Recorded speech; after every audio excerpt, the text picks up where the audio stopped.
Welcome to a conversation opportunity about our better hope in Jesus as the Christ from Open Heaven Ministries.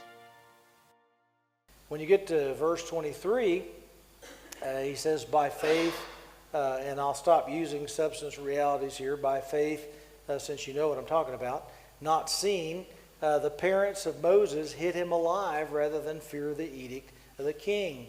Verse 23 goes, by faith Moses' parents hid him for 3 months after he was born because they saw he was no ordinary child and they were not afraid of the king's edict.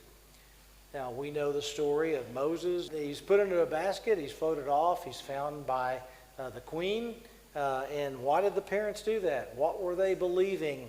They believed in heaven. They saw he was a fair child. They're looking for a Messiah. Now, if you're always killing your children, how can the Messiah come?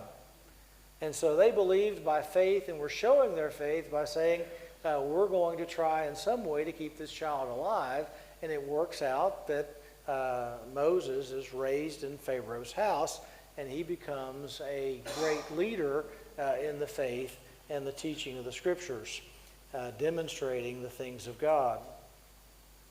Now let's look at the next one, which would be 24 to 26, which is by faith in the greater riches and rewards not seen in Christ, Moses refused to be called the son of Pharaoh's daughter. Where he says, by faith Moses, when he had grown up, refused to be known as the son of Pharaoh's daughter. He chose to be mistreated along with the people of God rather than enjoy the fleeting pleasures of sin. He regarded disgrace for the sake of Christ as the greater value than the treasures of Egypt because he was looking ahead to his reward. By faith he left Egypt, not fearing the king's anger. He persevered because he saw him who was invisible. By faith he kept the Passover and the application of blood so that the destroyer of the firstborn would not touch the firstborn of Israel.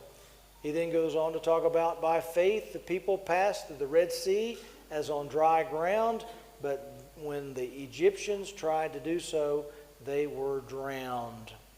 Now, when you read Genesis, one of the things you have to understand about the Pentateuch that was written by Moses about 1450 BC is written from the perspective of a temple-type creation and a visible and invisible reality. It is a genre of history.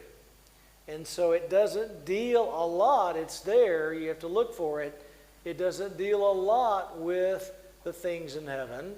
It says things like so-and-so went to sleep with their fathers or to be with their fathers.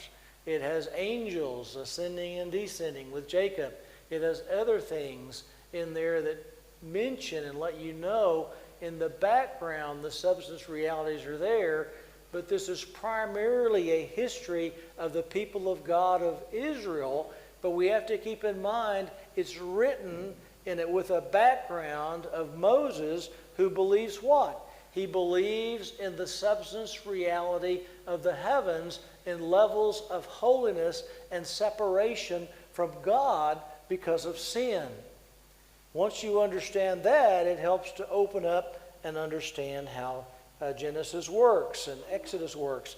They're all looking forward to a messianic coming that would bring them into the substance realities of heaven or into a real heaven. So Moses, throughout his lifetime, made choices for ministry.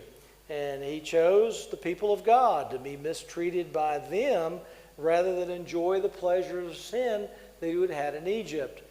He showed the world by his life and leading the children of Israel and the plagues upon Egypt and the living of the firstborn by the providence of God with the blood that was used in the Passover and its symbolization of the coming of the Christ and his blood life in protection of us. He is showing that our hope is not here in this world, even in the land of this world, or anything that had been promised here. Moses is believing and writing that history to show in typology the people of God and their experiences on earth what the people of God would be like in heaven. That is what he is coming from, his perspective, and writing all of that as he puts that history together. And the author of Hebrews wants us to understand where he is coming from, what his background would be when he's writing the letter and writing and living his life in the service of God.